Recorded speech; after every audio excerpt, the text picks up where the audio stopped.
제가 말씀과 함께 교재 53쪽을 읽겠습니다. 바울은 빌립보에서 고난을 받았으나 하나님을 힘입어 복음을 데살로니가 교인에게 전하였습니다.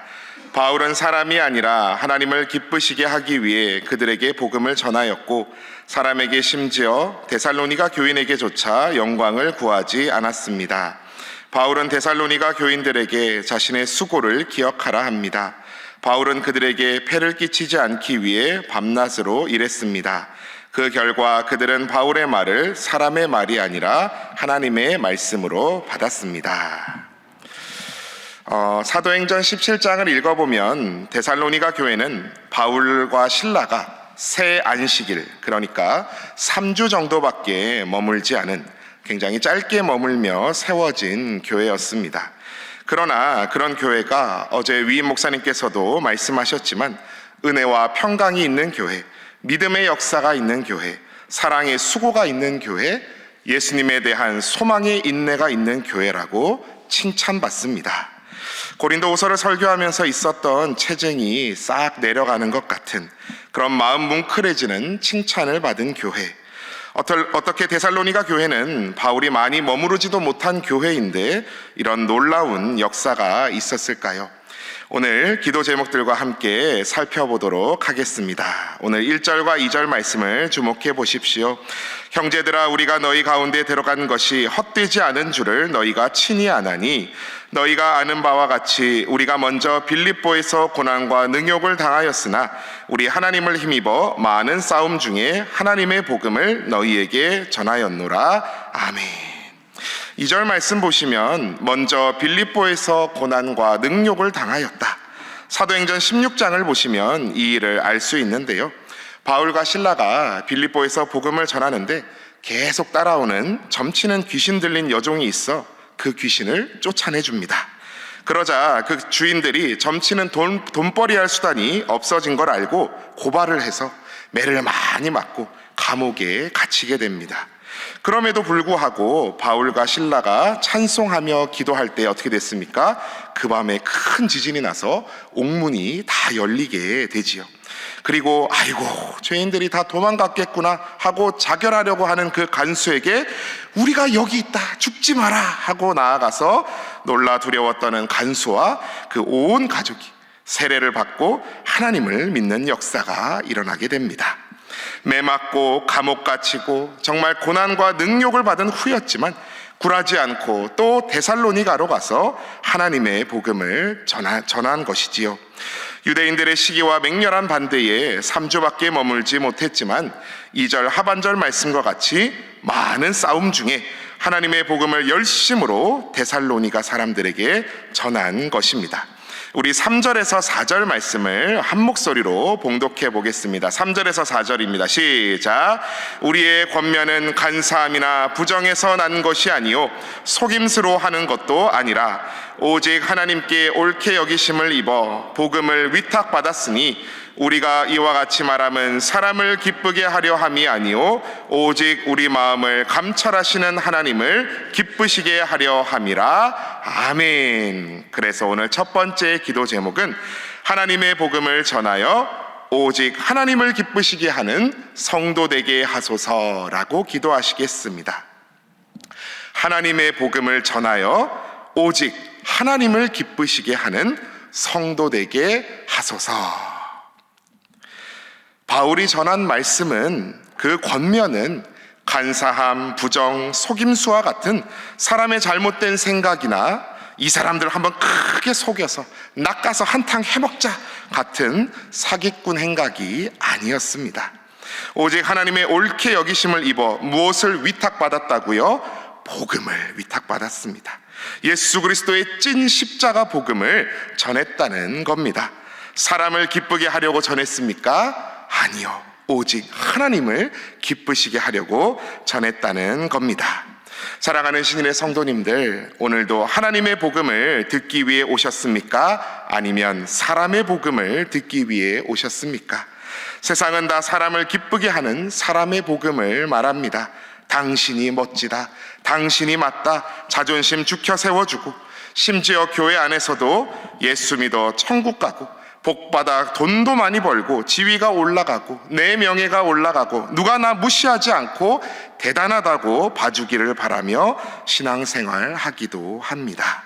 우리는 결코 그러지 말아야 하겠습니다. 오직 우리의 마음을 감찰하시는, 마음을 속속 들이보시는 하나님 앞에서 진정한 복음을 전하는 자 되기 원합니다.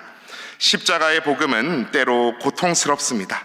나 자신이 처절한 죄인인 것을 인정하는 것부터가 시작입니다.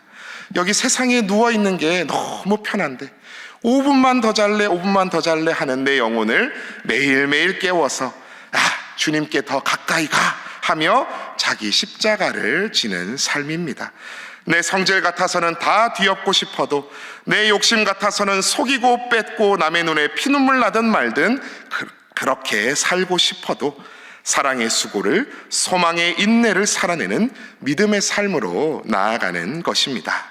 오늘도 나 자신을 먼저 십자가의 복음 앞에 처 복종시키고 그 복음을 사람을 기쁘게 하기 위해서가 아닌 하나님 기쁘시게 하기 위해서 바울과 같이 전하시기에 힘쓰시는 저와 여러분 다 되시기를 축복합니다.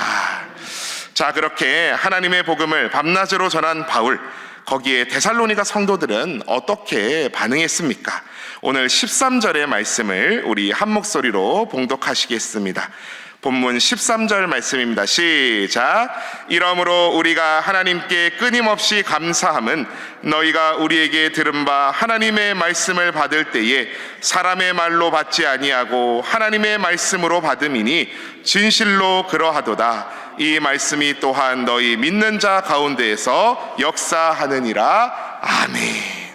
하나님의 말씀을 받을 때 어떻게 했다고요? 사람의 말로 받지 아니하고 하나님의 말씀으로 받았다. 그래서 오늘 두 번째 기도 제목은 오늘도 말씀을 하나님의 말씀으로 받는 성도 되게 하소서라고 기도하시겠습니다.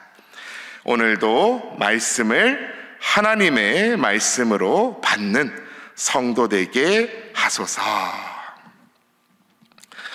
위임 목사님께서 목회자 세미나로 다녀오시면서 요 며칠간 제가 새벽마다 설교하게 되었는데요.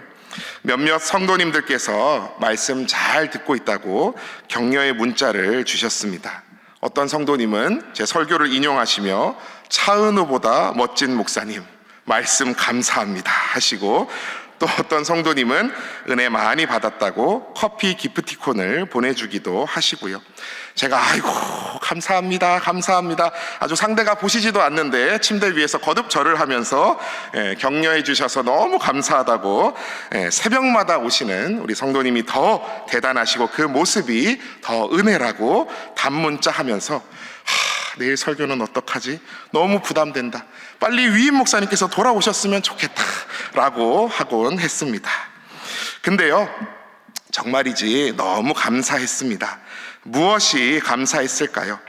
내가 이제 차은우 정도 되는 외모가 되나 보다 해서요? 아니면 내가 설교를 잘했나? 그래서요? 그런 착각은 전도사 때 실컷 하다가 애저녁에 두들겨 맞고 버렸습니다.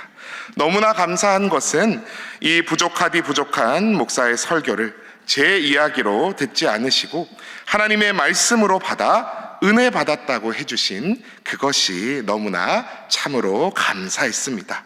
바울도 보십시오. 방금 읽은 13절에서 뭐라고 말합니까? 이러므로 우리가 하나님께 끊임없이 감사함은 너희가 우리에게 들은 바 하나님의 말씀을 받을 때에 사람의 말로 받지 아니하고 하나님의 말씀으로 받음이니. 하나님께 너무나도 감사한 사실은요, 부족한 종의 모습은 감추시고 각 성도님들에게 오늘도 선포되는 말씀을 살아계신 하나님의 말씀으로 조명해 주시는 성령 하나님께 감사한 것이고요, 그 말씀을 하나님의 말씀으로 받는 우리 신일의 성도들께 감사합니다. 사랑하는 신일의 성도 여러분, 교회가 교회되는 비결이 무엇입니까? 공부 잘하는 사람, 석박사들만 가득한 교회가 참된 교회되는 비결일까요? 아니면 돈 많은 사람들이 모여서 재정이 넘쳐난다 하는 게 비결일까요? 아니면 지역에 명망 있는 유지들이 모여서 세워나가는 것이 교회의 비결일까요? 다 아닌 것 아시지요? 말씀을 하나님의 말씀으로 받는 교회, 바로 그 교회가 참된 교회, 마게도냐와 아가야 온 그리스의 타의 모본이 되었던 데살로니가 교회 같은 교회 되는 줄 믿습니다. 13절 하반절을 보십시오. 이 말씀이 또한 너희 믿는 자 가운데서 역사하느니라. 아멘. 새벽마다 주일마다 말씀을 하나님의 말씀으로 받는 교회, 그 교회 위에, 그 성도 위에 하나님의 말씀이 역사하시며 운행하시는 줄 믿습니다. 오늘도 이 새벽 말씀과 함께로 하나님의 말씀과 동행하는 교회, 말씀으로 새롭게 되는 교회 되어서 하나님께서 사용하시는 우리 신일교회, 신일 성도 되시기를 주님의 이름으로 축원합니다. 자, 이제 마지막으로 가보겠습니다. 오늘 19절에서 20절 말씀을 우리 한 목소리로 봉독하시겠습니다. 19절에서 20절 말씀입니다. 시작. 우리의 소망이나 기쁨이나 자랑의 면류관이 무엇이냐? 그가 강림하실 때 우리 주 예수 앞에 너희가 아니냐? 너희는 우리의 영광이요 기쁨이니라. 아멘. 그래서 오늘 마지막 세 번째 기도 제목은 우리가 서로의 면류관이 되는 교회 되게 하소서라고 기도하시겠습니다. 우리가 서로의 면류관이 되는 교회 되게 하소서. 주님께서 다시 오실 때에, 주님 앞에 다시 설 때에 바울아, 너의 소망, 기쁨, 자랑할 면류관이 무엇이냐? 라고 주님 물으신다면 뭐라고 바울이 대답하겠다는 겁니까? 네, 제가 자랑할 것은 복음 전하고 목숨같이 사랑했던 우리 데살로니가 성도들입니다 라고 대답하겠다는 겁니다. 이 얼마나 감동입니까? 제가 우리 신일교회에서 참 많이 배우면서 부목사로 사역하고 있는데요, 가장 큰 기쁨들이 느껴지는 때가 있습니다. 언제일까요? 하나님의 말씀이 각자에게 주시는 놀라운 말씀으로 살아 다가가는 것을 볼 때입니다. 어떤 분은요, 누군가 자신에게 미운 짓 할 때 미울 수 있죠. 근데 예수님의 사랑으로 이 악물고 그 사람을 사랑으로 품으시는 모습을 옆에서 목격하게 됩니다. 놀랍습니다. 어떤 분은요, 아유, 이 봉사는 힘들어서 제가 더 못할 것 같아요 목사님 이러시다가 그래도 하나님 주시는 힘으로 좀 더 해볼게요 하십니다. 기적 같습니다. 제가 부족할 설교를 했는데 제가 생각하지 아니한 놀라운 적용과 은혜로 말씀이 그 성도의 삶에 임할 때가 있습니다. 정말 하나님이 살아계시는구나 감탄하게 됩니다. 오늘도 이 성경의 말씀을 사람의 말로 받지 아니하고 하나님의 말씀으로 받으시는 우리 신일의 성도님들이 저의 자랑이요 영광이요 기쁨 되십니다. 여러분은 주님 앞에 다시 섰을 때 무엇을 말하실 수 있겠습니까? 뭘 남기시겠습니까? 성공이요? 돈이요? 명예요? 지위요? 아니지요. 주님, 제가 이런 하나님의 말씀을 받은 사람들을 남겼습니다. 이것이 우리의 면류관 될 줄 믿습니다. 오늘 나도 하나님의 말씀 먼저 붙잡고 그 말씀대로 살고 또 말씀대로 사는 사람을 남기는 삶, 예수님께서 내가 너희를 사람 낚는 어부가 되게 하리라 하신 말씀처럼 하나님의 말씀 받은 사람들을 남기는 우리의 믿음의 삶이 되기 원합니다. 그래서 우리가 서로의 자랑이요 면류관 되는 그런 교회, 서로가 서로의 영광이요 기쁨이 되는 그 교회가 우리 신일교회가 되기를 주님의 이름으로 축복합니다. 이 시간 우리 함께 기도할 때에 먼저는 앞서 나눈 기도 제목과 같이 첫 번째로는 하나님의 복음을 전하여 오직 하나님을 기쁘시게 하는 성도 되게 하소서 기도하시고, 두 번째로는 오늘도 말씀을 하나님의 말씀으로 받는 성도 되게 하소서 기도하시고, 마지막 세 번째로 우리가 서로의 면류관이 되는, 서로의 자랑이 되는 그런 교회 되게 하소서 기도하여 주시고, 내일도 거룩한 주일 지키도록 기도하시고, 준비하며 나아가는 모든 사역자 직분자들, 특별히 신일 깔끔이를 비롯한 모든 준비하는 손길 위에서 또 내일 주일 하나님의 귀한 말씀 대언하실 위임 목사님 힘과 능력 더하여 주시길 기도해 주시고, 또한 각자의 모든 기도 제목 놓고 함께 기도하며 나아가시겠습니다. 주여 믿습니다. 주여 믿습니다. 주여 믿습니다.